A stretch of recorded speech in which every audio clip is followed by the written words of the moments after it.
माँ लक्ष्मी घर में कैसे आती है।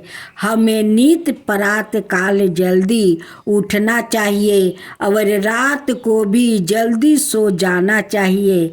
ऐसा करने से शरीर में सुस्ती रहती है, मन प्रसन्न रहता है और काम करने में मन लगता है।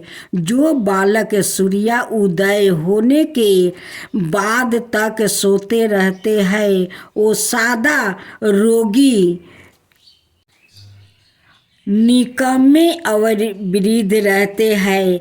उन्हें वृद्धा भी नहीं आती।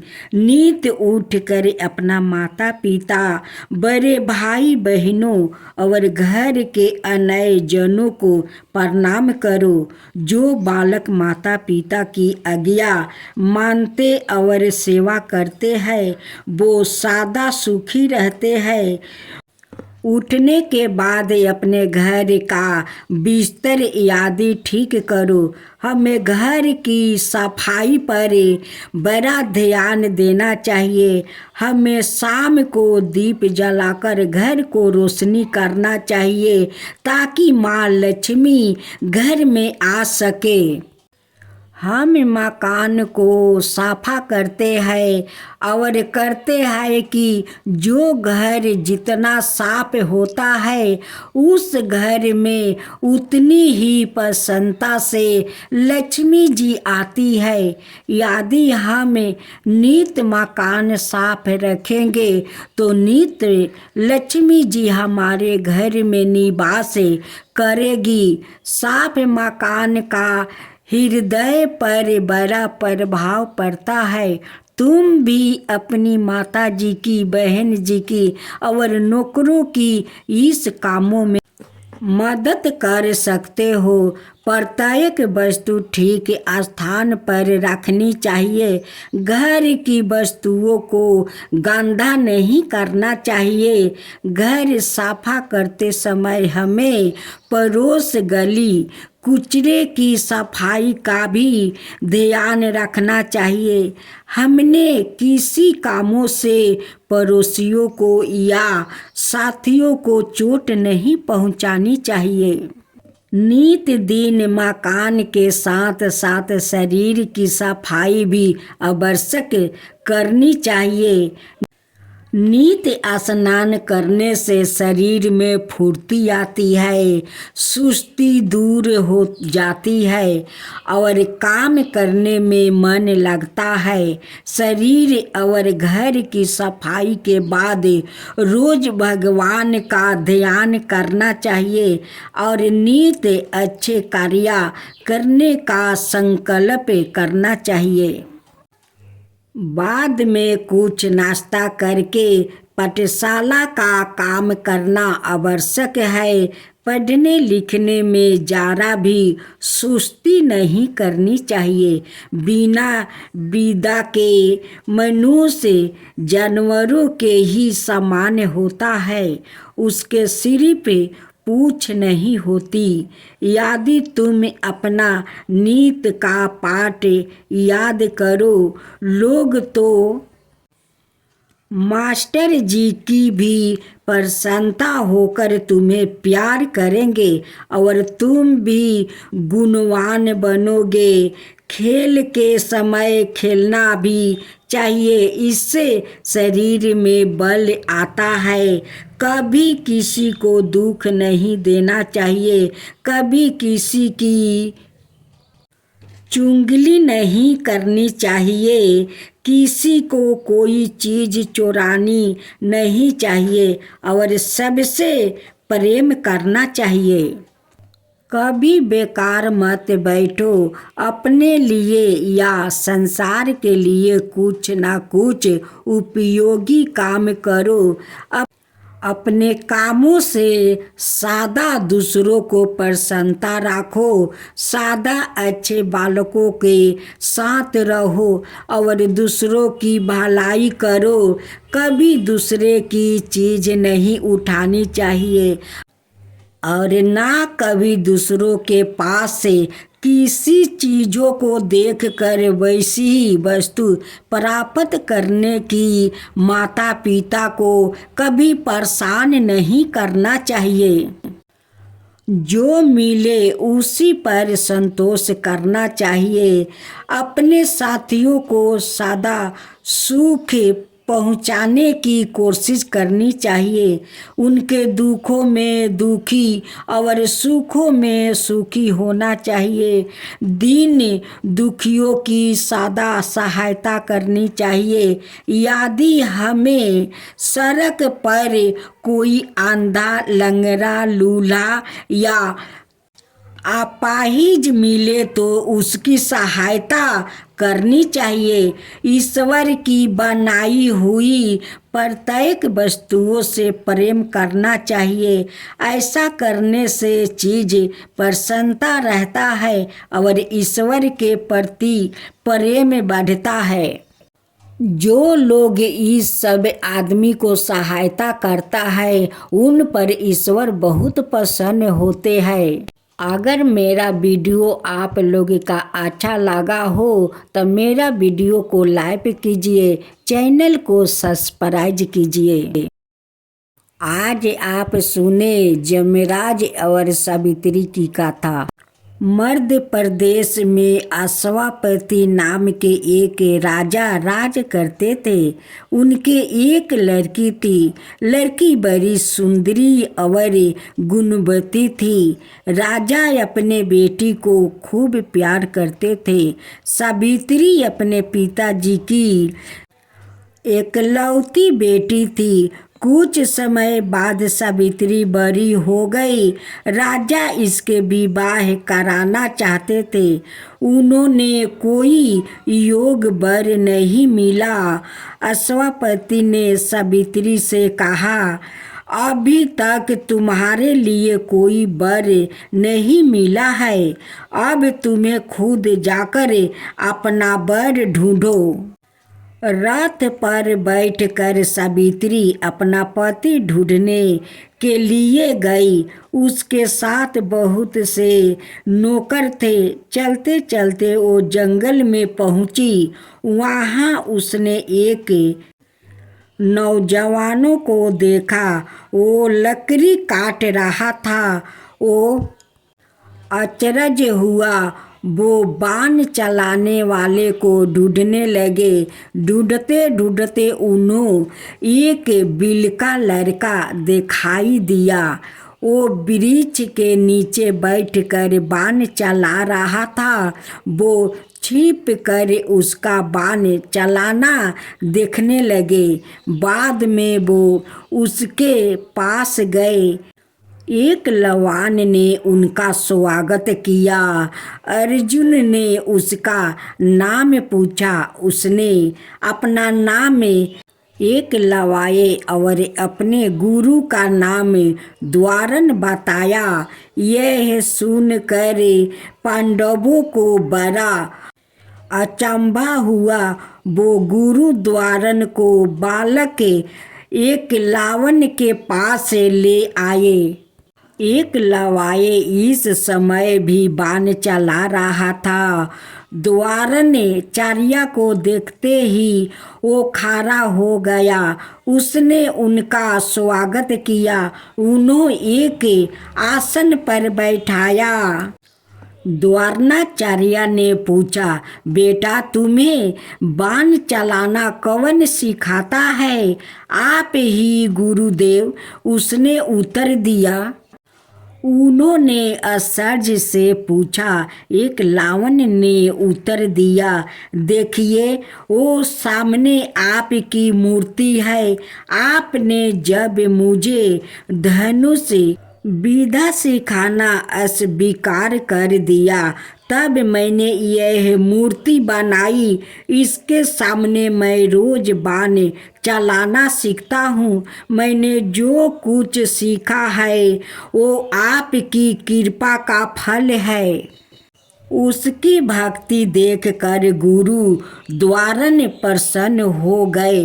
वो बोले, तुमने मुझे अपना गुरु तो बना लिया, अब गुरु दक्षिणा दो। आज्ञा कीजिए गुरुदेव। उसने प्रसन्न होकर कहा, गुरुजी ने कहा है आपने दाहिने हाथ का अंगूठा काट कर मुझे दे दो। अभी लीजिए गुरुजी। यह कहकर एक लावण्य हर्ष से दाहिने हाथ का अंगूठा काट दिया। बालक एक लावण्य की गुरु भक्ति देखकर सब चकित हो गए। सब ने धन्य धन्य कहा। हमारे देश में बड़े बड़े महान बच्चे हुए हैं। उनके काम में सादा आदर की दृष्टि से देखे जाते हैं। हमें भी अच्छे अच्छे काम करना चाहिए। एक कौआ अपना साथियों को कैसे शिकारी के जाल से वो बचाता है, ऐसे ही सभी बच्चा को सीखना चाहिए कि अपना साथी को अगर कोई खतरा में पड़ जाता है तो उसे कैसे बचाना चाहिए। इस कहानी से बहुत कुछ बच्चा लोग सीख सकते हैं। एक जंगल में एक बरगद का पेड़ था। पेड़ पर सैकड़ों पंछी अपना घोंसला बनाकर रहता था। उस पेड़ पर एक कौआ भी रहता। कौआ बड़ा चतुर और दयालु था। वो सदा अपने साथियों की मदद किया करता था। एक दिन वो कौआ दाने की खोज में उतरता हुआ जा रहा था। मार्ग में उसने देखा एक शिकारी अपना जाल कंधे पर धरे उसी ओर जा रहा है जहाँ उसके साथी पंछी रहते हैं। उसके मन में संदेह होने लगा। सोचने लगा, यदि यह शिकारी कहीं अपना जाल मेरे पैर के नीचे बिछा दे तो मेरे सैकड़ों साथी व्यर्थ इसके जाल में फंस कर मारे जाएगा। ऐसा विचार आते ही वो तुरंत अपने पेड़ पर लौट आया। उसने अपने पेड़ पर आकर अपने सारे साथियों को शिकारी के जाल के विषय में बता दिया। पेड़ के सब पंछियों ने तय किया कि वो जाल में दाना चुगने नहीं जाएंगे। कौवे की बात का सबको विश्वास था। थोड़ी देर बाद वो शिकारी उसी पेड़ के नीचे आया। उसने अपना जाल बिछा दिया और दाना डालकर पेड़ के नीचे बैठ गया। काफी देर तक बैठा रहा परंतु कोई पंछी पेड़ से उतर कर दाना चुगने नहीं आया। कौआ खुश था, आज उसने सबकी जान बचा ली है। इतने में दूसरे उतरते हुए कबूतरों का एक झुंड आया और वो बिना देखे समझे ही दाने चुगने उतर पड़े। जैसे ही कबूतरों ने जाल में पैर रखा वैसे ही वो सब उसमें फंस गए। जाल से निकलने की उन्होंने बड़ी कोशिश की परंतु उन्हें किसी प्रकार सफलता नहीं मिली। शिकारी बड़ा पसंद था। उसे आज सहज ही में सैकड़ों पंछी मिल गए। इधर कौआ ने कबूतरों को देखा तो उसे बड़ा दुख हुआ। वो कबूतरों के प्राण बचाने की कोई तरकीब सोचने लगा। अंत में उसने एक तरकीब सूझी। वो जाल के पास आया और बोला, साथियों, मुसीबत में कभी घबराना नहीं चाहिए, हिम्मत से काम लेना चाहिए। जो मुसीबत में हिम्मत और बुद्धि से काम लेते हैं वो सदा सुखी रहते हैं। सब कबूतर कौए की बात पर ध्यान से सुनने लगे। कौआ बोला, यदि आप सब हिम्मत से काम ले तो इस दुष्ट शिकारी के जाल से बच सकते हो। कबूतरों का सरदार बोला, महाशय, अपने प्राण बचाने के लिए हम सब कुछ करने को तैयार है। कृपया हमें अपनी राय दे, हम कैसे प्राण बचाए। कौआ बोला, भाइयों, आप सब एक साथ मिलकर उड़ो और उड़कर मेरे साथ चलो। मैं अपने एक मित्र के द्वारा तुम्हारा यह बंधन दूर कर दूंगा। सब कबूतरों ने मिलकर आपस में सलाह की और बोले, महाशय, हम सब आपके आदेश पालन करने को तैयार है। कृपया हमें बताइए, हम उड़कर कहाँ चले। ऐसा कहकर जाल में फंसे सारे कबूतर एक साथ उड़ने लगे। जाल भी उड़ने लगा। शिकारी भागा, परंतु वो उन कबूतरों का पीछा नहीं कर सका। हार कर वह बैठ गया। कौआ उन सारे कबूतरों का लेकर एक चूहे के पास पहुंचा। बोला, मित्रा, इन मेरे साथियों की मदद करो। यह बेचारा एक दुष्ट शिकारी के बंधन में फंसे है। कहीं ऐसा ना हो कि कोई और शिकारी यहाँ आ जाए। मित्रा, इन्हें तुम इस बंधन से शीघ्र मुक्त कर दो। चूहे ने कहा, भाई, मुसीबत में मित्रों का कर्तव्य है अपने मित्र की मदद करना होता है। लो, मैं अभी बंधन काट देता हूँ। थोड़ी देर में चूहे ने सारा जाल काट दिया। सब कबूतर बच गया और वो कौवे की प्रशंसा करने लगे। कौआ बोला, भाई, इसमें मेरी बड़ाई की कोई बात नहीं है। यह तो आप सबके संगठन का परिणाम है। संगठन में बड़ी शक्ति है। जो काम हम अकेले नहीं कर सकते हैं, उसे हम संगठन के द्वारा शक्ति मिल सकते हैं। मुसीबत में सादा हिम्मत से काम लेना चाहिए। महर्षि हरदूम के पुत्र गौतम ऋषि के आश्रम में एक दिन एक छोटा सा बालक आया। उसने नरमाता से महर्षि के चरणों में प्रणाम करके प्रार्थना की, भगवान, मैं आपके श्री चरणों की सेवा करना चाहता हूँ। आप मुझे स्वीकार करें। महर्षि स्नेह पूर्वक पूछा, सोम, तुम्हारा गोत्र क्या है। बालक बोला, मैंने अपनी माता से यह बात पूछी थी। मेरी माता ने कहा है कि जब वो युवा थी तब मेरे पिताजी के घर बहुत से अतिथि आया करते थे। माता जी अतिथि सेवा में ही बराबर लगी रहती थी, इसलिए वो गोत्र नहीं पूछ सकी। मेरी शैशव अवस्था में ही पिताजी परलोक चले गए। अतएव सुभद्रा कुमार अभिमन्यु महाभारत के युद्ध में कौरवों द्वारा अन्याय पूर्वक मारे गए। उस समय उनकी पत्नी महाराज विराट की पुत्री उत्तरा गर्भवती थी।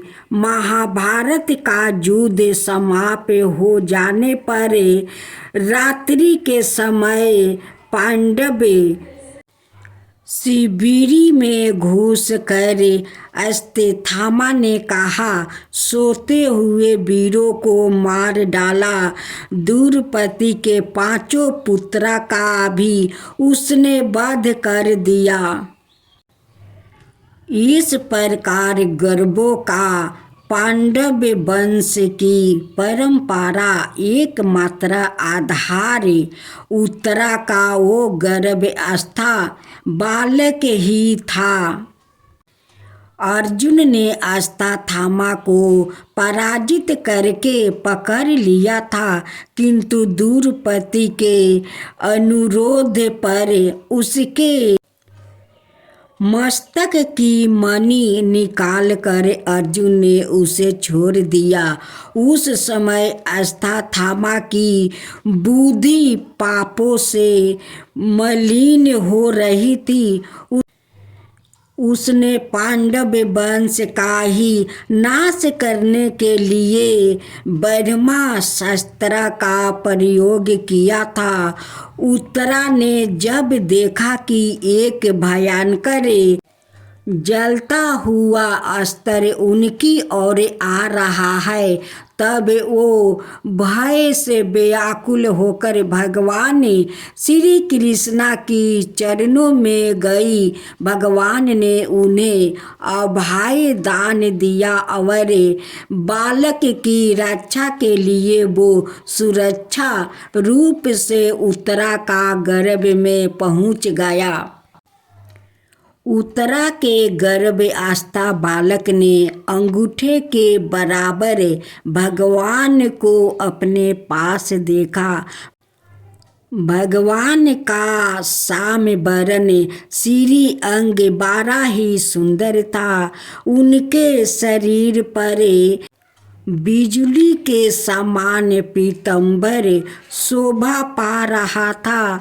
उनके 4 हाथ थे, उनमें वो शंख चक्र गदा परदुम धारण किए हुए थे।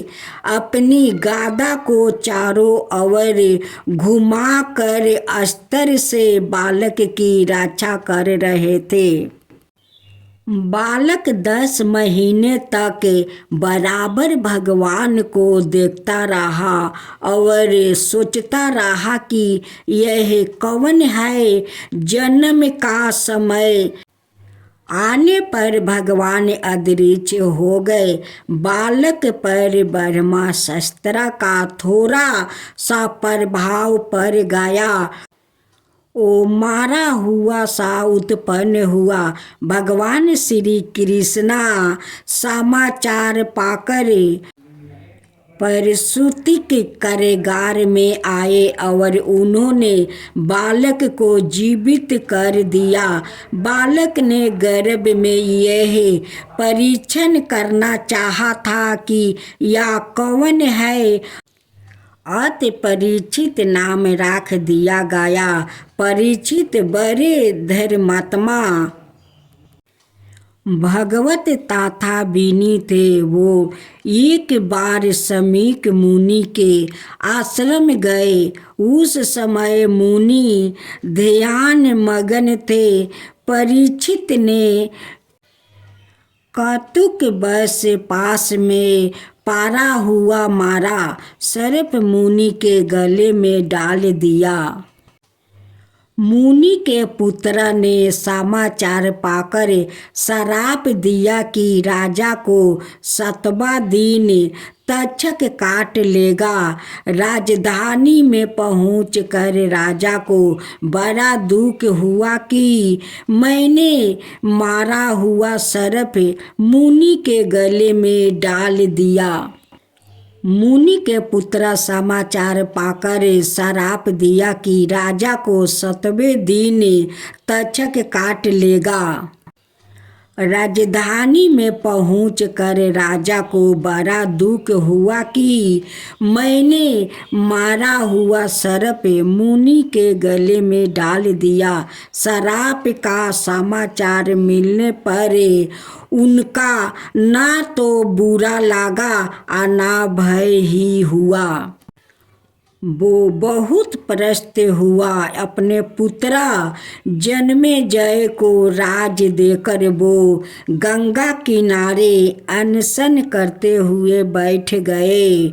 श्री शुक्रदेव जी घूमते हुए उधर आ पहुँचे और उनसे 7 दिनों में परिचित को श्री भगवत सुनाया। तक्षक के काटने से उनकी देह भस्म हो गई। जो भगवान के भक्त है उनके लिए बड़े से बड़े अनिष्ट भी अनुकूल फल देने वाला बन जाता है। प्राचीन काल की का बात है। एक वन में रत्नाकर नाम का डाकू रहता था। वो बड़ा निर्दय था। वो राह चलते लोगों को लूट लेता था। कभी कभी धन के लालच में वो आदमी को मार भी डालता था। रत्नाकर की दुष्टता का कारण उस वन का निवासी बड़े दुखी थे। एक दिन की घटना है। नारद मुनि कुछ ऋषि मुनियों के साथ उस वन में से होकर जा रहे थे। रत्नाकर मार्ग में मिला। उसने नारद मुनि से कहा, आपके पास जो कुछ धन दौलत हो वो सब मुझे दे दो, नहीं तो मैं आप सब को मार डालूंगा। नारद मुनि ने हंस कर कहा, भाई हम लोग साधु महात्मा है, हमारे पास धन कहाँ है, हमें जाने दो। रत्नाकर बोला, यदि आप मुझसे धन छुपा रहे हैं तो समझ लीजिए आपको अपने जीवन से हाथ धोना पड़ेगा। फिर कुछ क्षण रुक कर क्रोध में वो बोला, बोलो आपका धन कहाँ है। नारद मुनि ने कहा, अच्छा भाई, हम तुम्हें धन देंगे, परंतु तुम पहले हमारी एक बात का उत्तर दो। रत्नाकर बोला, कहो, मैं आपको उत्तर दूंगा। नारद मुनि ने कहा, भाई, यह पाप तुम किस लिए करते हो। रत्नाकर बोला, अपनी गृहस्थी का खर्चा चलाने के लिए। नारद मुनि ने फिर पूछा, अच्छा, इस प्रकार जो पाप तुम कर रहे हो। यह प्रश्न सुनकर रत्नाकर चौंक गया। प्रश्न कठिन था। बोला, इस बात का उत्तर तो मैं घर वालों से ही पूछ कर दे सकता हूँ। नारद मुनि ने कहा, अच्छा, तो अब तुम इस बात का घर जाकर बतलाओगे। तुम्हारे पाप में कौन भाग लेगा। रत्नाकर घर गया। उसने अपने घर के हर व्यक्ति से पूछा, किंतु किसी ने भी रत्नाकर के पापों में भाग लेने स्वीकार नहीं किया। अंत में नारद मुनि के पास आकर उसने सारा हाल कह सुनाया। नारद मुनि ने कहा, देखो भाई, तुम्हारे पापों में कोई साथ नहीं देता। इस कामों में जो पाप तुमसे हो रहा है उसका फल तुम्हें ही भोगना पड़ेगा। सोच लो। ऐसा सुनते ही रत्नाकर को सच्चा ज्ञान मिला।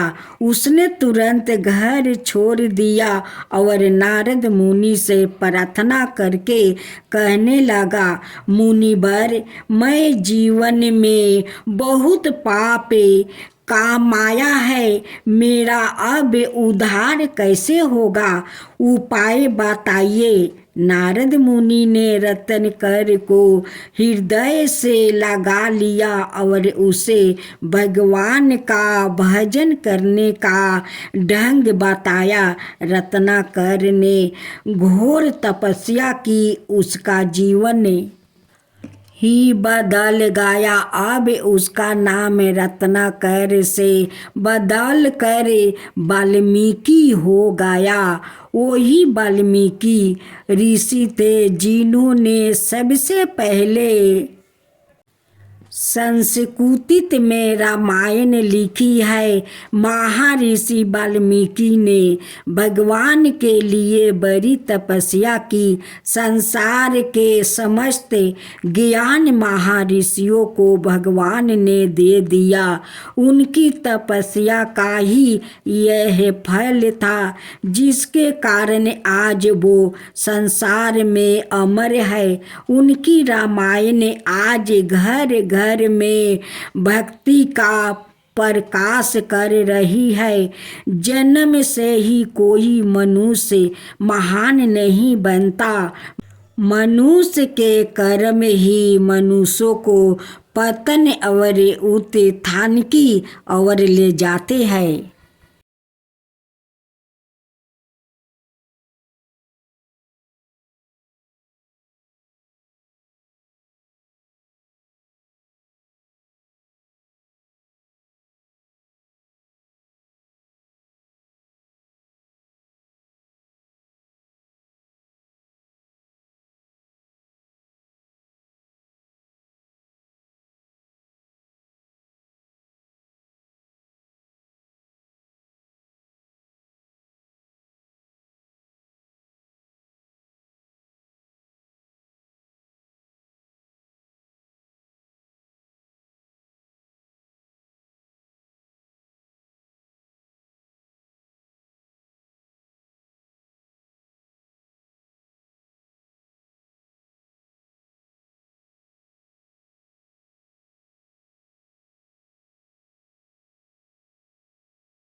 एक नदी के किनारे जामुन का पेड़ था।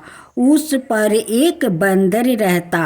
बंदर नित पेट भर कर जामुन खाया करता था और अपने मित्र को भी बड़े चाव से जामुन खिलाया करता था।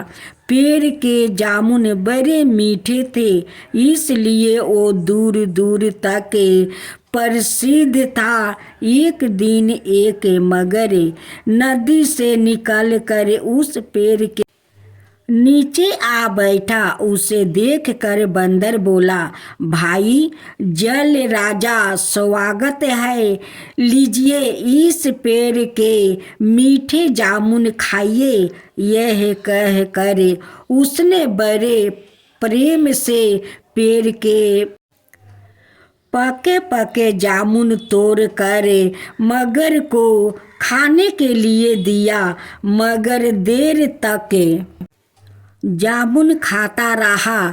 बोला, मित्रा तुम्हारे पेड़ के जामुन क्या है?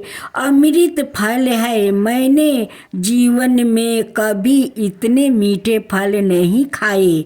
बंदर ने जब अपनी तारीफ सुनी तो खुश हो गया। बोला, लो जल राजा, थोड़े से फल अपने महारानी जी के लिए भी ले जाओ।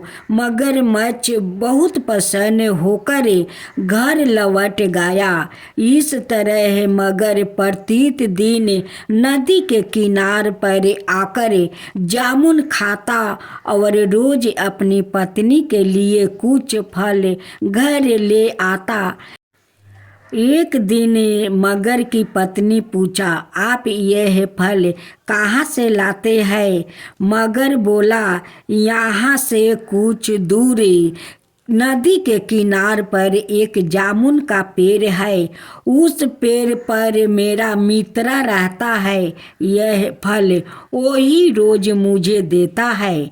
मगर की स्त्री बोली, नाथ, जो प्राणी प्रत्येक दिन ऐसे सुंदर फल खाता है उसका हृदय भी इतने ही मीठा होगा। यदि आप मुझे अपने मित्र का हृदय ला दे तो अत्यंत कृपा होगी। मगर बोला, यह कैसे हो सकता है?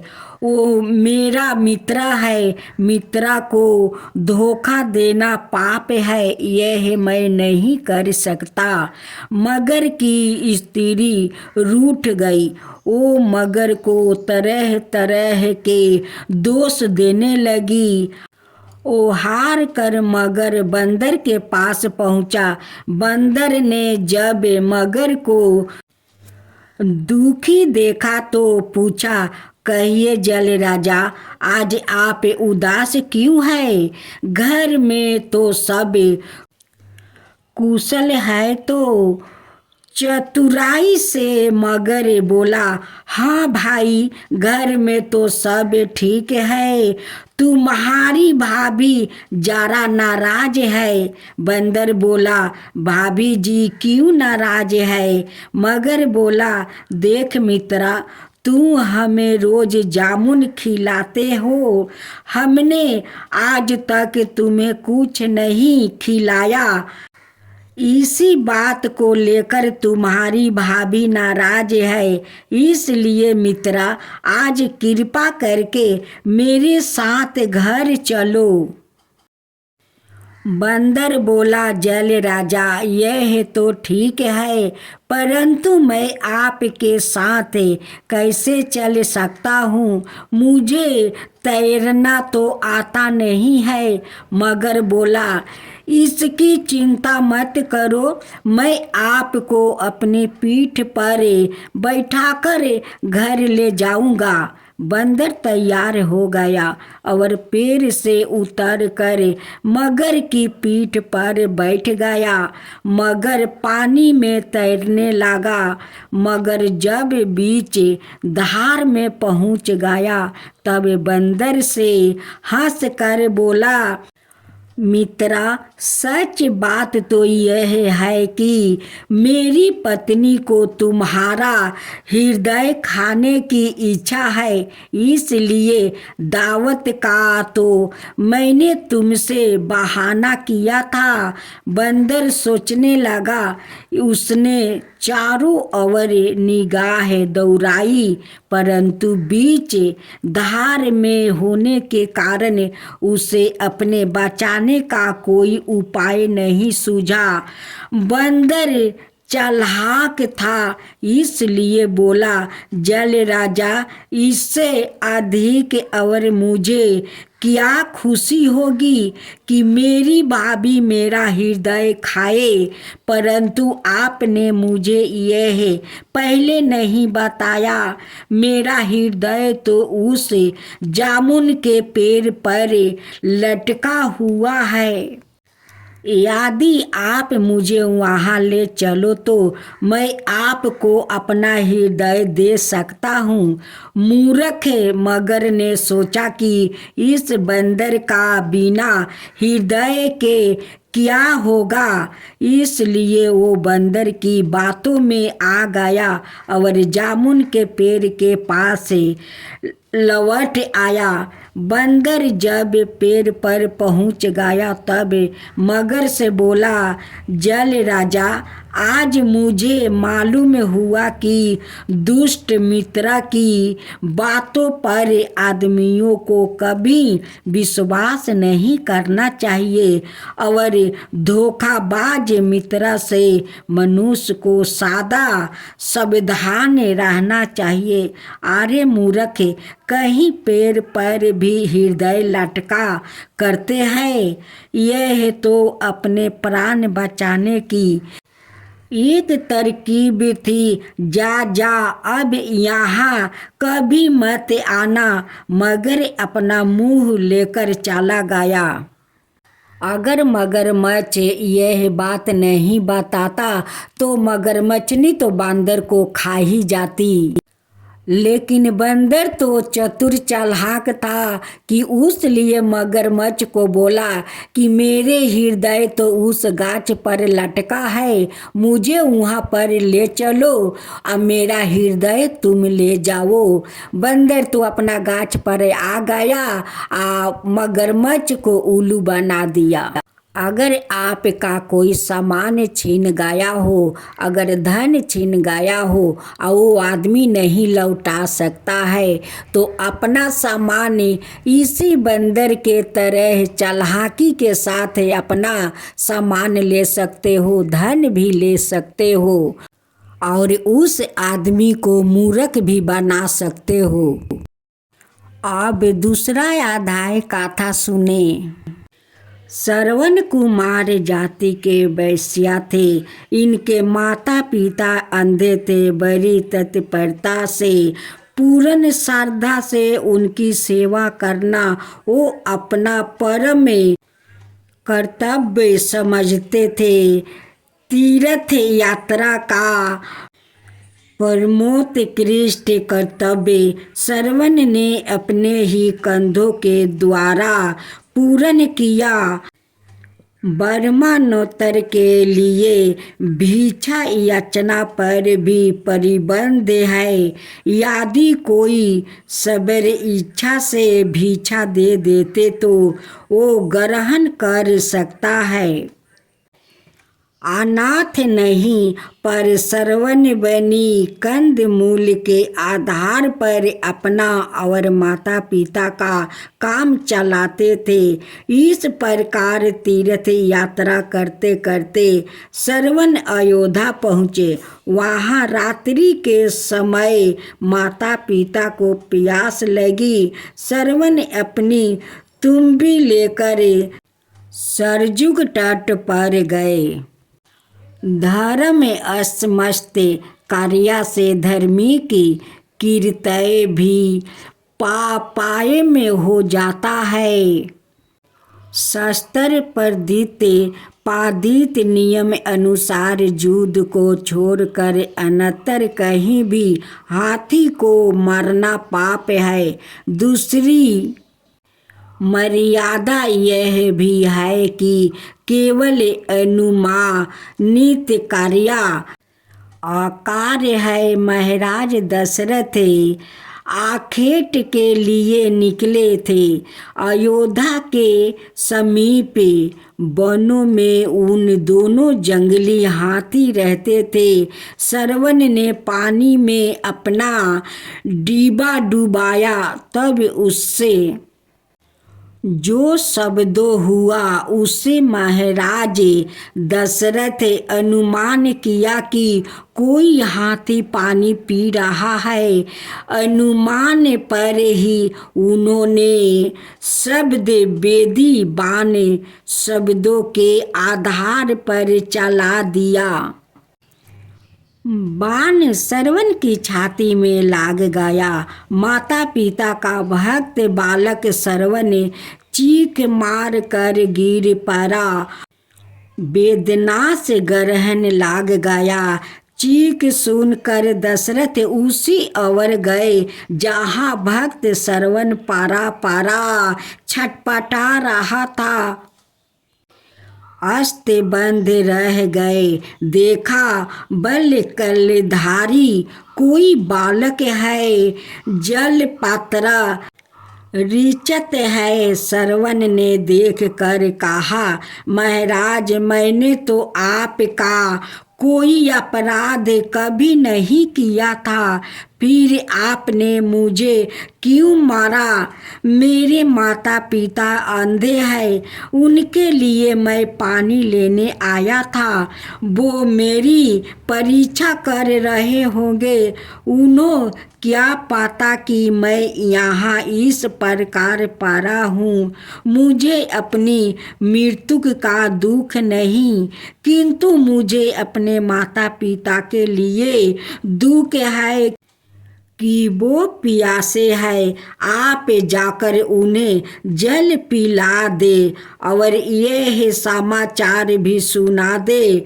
दशरथ शोकातुर हो रहे थे। सरवन ने उन्हें समझाया कि आपको ब्रह्मा हत्या नहीं लगेगी, क्योंकि मैं वैश्या हूँ, पर मुझे बड़ा कष्ट हो रहा है। यह बाण निकाल दीजिए। बाण निकालते ही सरवन ने प्राण त्याग दिया। दशरथ पश्चाताप करते हुए पूर्ण जल पात्रा लिए सरवन के माता पिता के पास पहुँचे और किसी प्रकार उन्होंने रुद्ध कंठ से अपने अपराध का वर्णन किया। अंधे वृद्ध दंपति ने यह दुखद समाचार सुनकर कहा कि हमें भी सरवन के पास ले चलो।